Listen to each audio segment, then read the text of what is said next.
So I'm going to tell you about top 10 questions which the job seekers are facing. And these are predominantly the new job seekers. These are not the old job seekers. These are the new job seekers who are entering into this particular market to search for job. And they really don't know whether I should have a cover letter, whether I should upload my resume to this portal, whether I should do this or that, or what is the job I should search for. There are many questions they have. I hope this particular questions will help you to answer, and I will try to help you to answer those particular questions. I'll just take you through the questions that I've prepared. The top questions that people are facing. And the biggest question is, should I include a cover letter? Now, almost 98% candidates don't have a cover letter with them. They create resumes somehow using some AI tools nowadays. Earlier, they used to create like the formats which they used to get on a Word, or used to record some pictorial formats. Focus and create a cover letter which is 6 to 7 lines. Introduce yourself, talk about who you are as a person, what you do, what you don't, what you likes, your dislikes, especially when it comes to professional career. People love to hear you, and people don't want to. People want to know about how are you going to help them and what are your attributes, you as a person. Then the second question is about when is the best time to look for a job. So the best time to look for a job is between the months of April, March, April, May, June, because this is where most people quit their job. And if most people are going to quit their job, there will be a vacancy for open positions. What will happen is during this particular period, people are unhappy with their promotions, people are unhappy with their appraisals, people want to look for new opportunities. There are new opportunities that are open for experienced people. So for freshers, there's an open opportunity. Go ahead and grab those opportunities. So, but one thing I'll tell you, when I never got hired during the hiring season in my whole career, but I've changed almost 6 to 7 jobs across 6 7 different industries. I have mostly got opportunities during the lull period, which is say October, November, December, Jan, or Feb. So it makes me believe that it's not just those seasons that you'll get a job. You'll also get season when there's off season. There are a couple of reasons for that. One is you can get client any point in time, and when you get a new client, you need team members to manage that client. This is when you have to go and hit the hiring and get the recruiters to hire. Even freshers are okay for that particular period because you don't get experienced professionals in that particular tenure. So for me, according to me, if you are a fresher, you might not get hired during April or say May or June, but you will definitely get hired in the month of October, November, December, or August. Hence, even if you don't get a job, don't feel sad or depressed. Keep on working towards searching jobs, going for interviews, because you never know when that job door is going to open. Then our question is this I've got from some of my students, what interview questions will come up? So interview questions that will come up will range from anything, right? From there are set of questions. One is your behavioral questions. One is your the way you talk and everything to understand how you talk. And the third set will be predominantly about the profile that you are working for. So when it comes to behavioral question, they will set up contexts that is happening.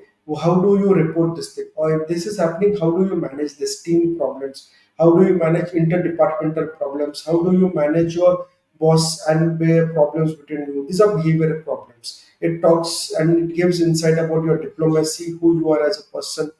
How do you manage those particular situations?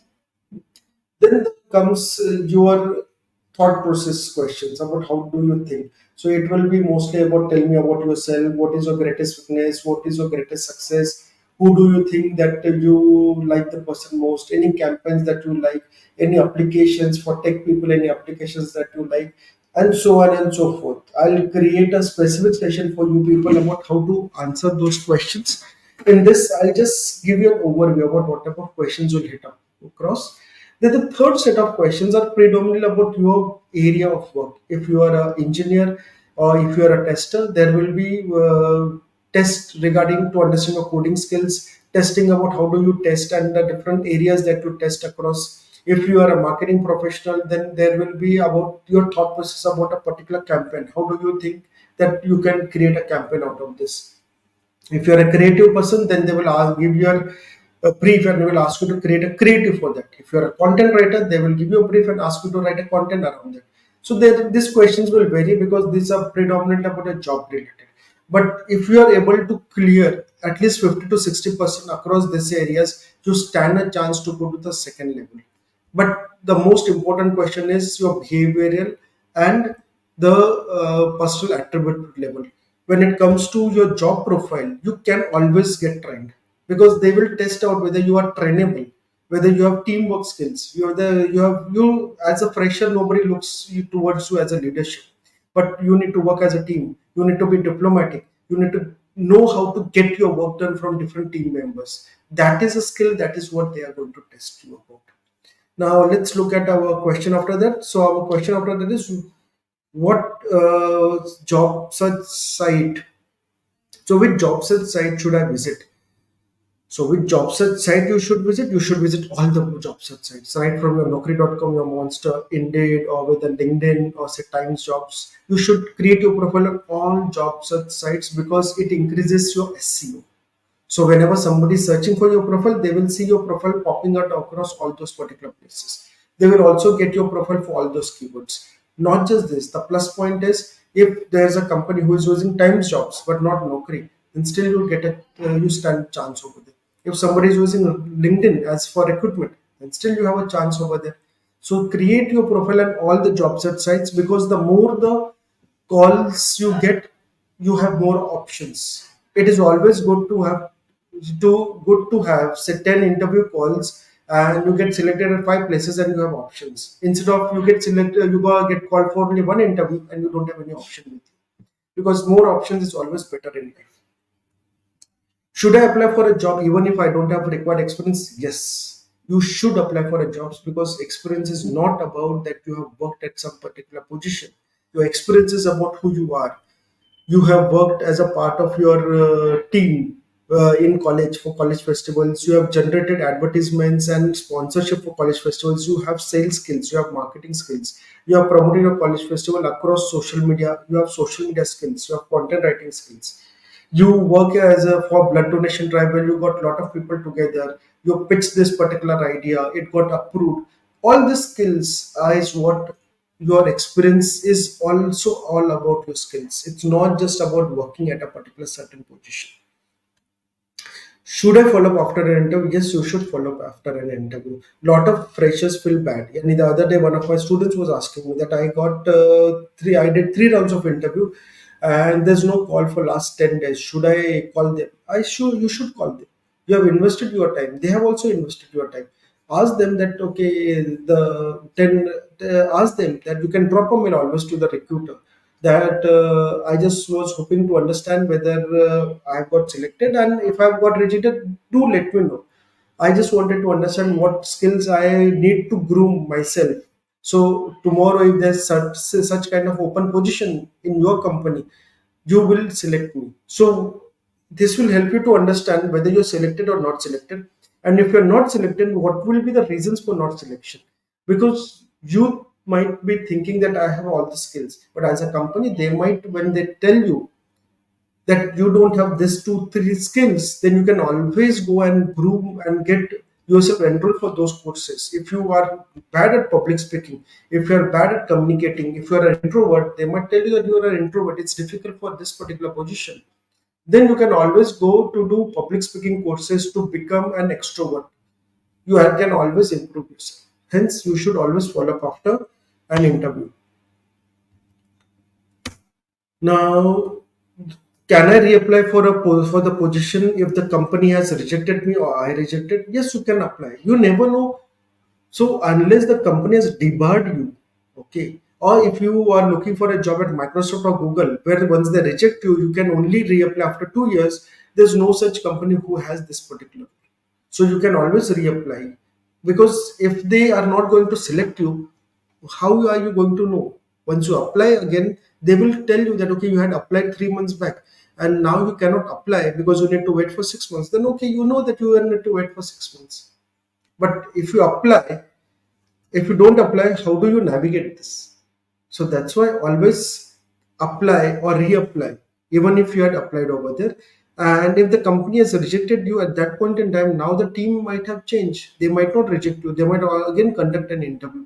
If the team has rejected at that point in time, there would be some other reason for rejection. If they haven't communicated, try to understand that particular reasoning if you don't have that reasoning. But always keep on applying, because you don't know what they are thinking unless you go and apply. Then is, should I apply for jobs in person or online?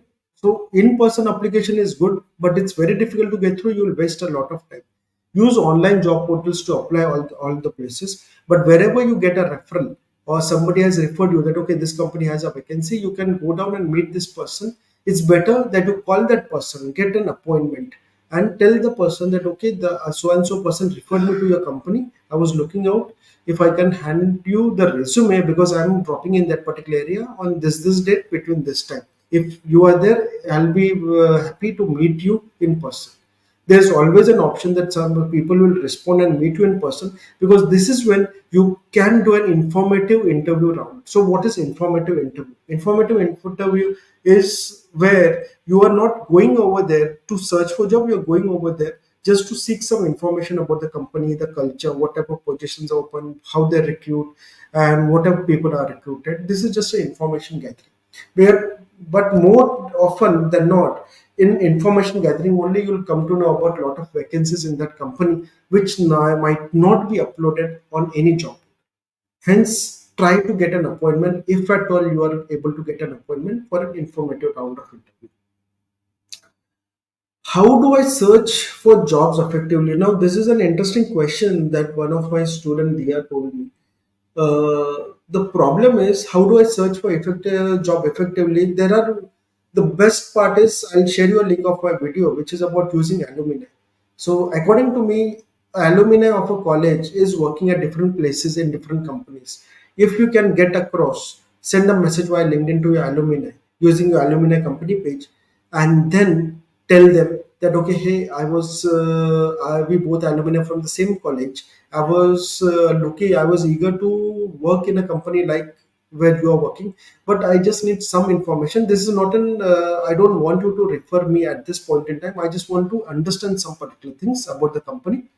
Can I have an informational round with you where I have questions and you can just suggest me some particular things that I need to groom, or some skills that I may need to have to join a company like this. There is a probability that out of five people, at least two people will okay this thing, and you might get more information about that company. This is where the alumni will also know you, and there's a high probability that the alumni will suggest, okay, this is the vacancy, you should try this vacancy because you have all the skills to suit this vacancy. You can get a job easily over there. So, how to do a search for a job effectively? Get across to the alumni network. That's the best thing that you can do right now. Whether it is your previous internship job where you are working, get the alumni to work, or get your college alumni to work. How do I look for job if I'm still employed? See, the whole thing is about you dig a well when you're not thirsty, because when you're thirsty you don't have enough energy to dig for a well. It's same with the job market. When you already are employed, you can discreetly search for different job opportunities. You will get on getting new job offers. This is the place where you will also come to know whether you are at par in the industry, you are above the industry fold, or you are paid less than the industry. You can always compare, and this is where you can always go to the HR and talk to them, or you try and talk to your boss about what are your growth opportunities, and this is what the industry standards are, and this is what I'm getting. How do I get to this particular level? And they can guide you about how do you go to this particular level. So always try to evaluate what is your place in the market. If the company has hired you and no other company is ready to hire you, then you are really great. You should be grateful in that to be with that company. But try to understand why people are not ready to hire you, because those are the reasons that you need to groom yourself for. And the last question that I've come across is, how do I network effectively to help my career? The best thing that you can do is LinkedIn. And you are at the right place because you're talking to Moses Gomes, who I am. and I am a LinkedIn coach. I can guide you very well about how to network effectively for your career. I have lot of videos. Please do subscribe to my channel, because on in all the videos, most of the videos, I am talking about tips and tricks that or hacks you can use to network on LinkedIn. LinkedIn is a professional network platform where almost 930 million across 220 countries people are present, and all people have a verified profile. This is where you have a huge opportunity to be on LinkedIn and search for jobs. That brings us to the our last point. So before I leave today, what I am going to share you is a rocket tip. So I hope this tip will be helpful for you. So this 10 questions, you might have 20 questions, 30 questions on LinkedIn. What you need to focus is, for your job search, the most important part is, can you network with people? Okay, the last question. If you network with people, people know you, people will always refer you. But if people don't know you, nobody is going to refer you. So start knowing too with lot of people. On LinkedIn, start contributing via comments, because comments will help you to get noticed. And once people will start noticing you, you can always send them connection requests, meet them in person, and groom and grow your network. Thanks for joining in today. And please do comment in the comment section. If you have any other questions, I'll definitely answer those questions.